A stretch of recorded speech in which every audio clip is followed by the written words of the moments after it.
চিন্ময় কৃষ্ণের পক্ষে ছিলেন না কোনো আইনজীবী, পেছালো জামিন শুনানি। বিস্তারিত দেখুন ডেস্ক রিপোর্টে। রাষ্ট্রদ্রোহ মামলায় বাংলাদেশ সম্মিলিত সনাতনী জাগরণ জোটের মুখপাত্র চিন্ময় কৃষ্ণ দাসের পরবর্তী জামিন শুনানি হবে আগামী 2 জানুয়ারি।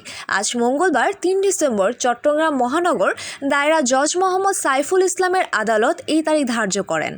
আজ আদালতে চিন্ময় দাসের পক্ষে কোনো আইনজীবী শুনানিতে দাঁড়াননি। চট্টগ্রাম আদালতের সহকারী public prosecutor APP advocate Mohammad Enamul Haque বলেন, আজ মঙ্গলবার চিন্ময় দাসের পক্ষে কোনো আইনজীবী আদালতে উপস্থিত ছিলেন না। পাশাপাশি রাষ্ট্রপক্ষ শুনানির জন্য সময়ের আবেদন করেন।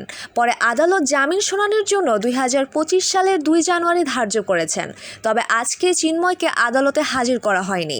চিন্ময়ের জামিন শুনানি থাকায় আজ সকাল থেকে চট্টগ্রাম আদালত এলাকায় বিপুল পরিমাণ আইন শৃঙ্খলা রক্ষাকারী বাহিনীর সদস্য মোতায়েন করা হয়।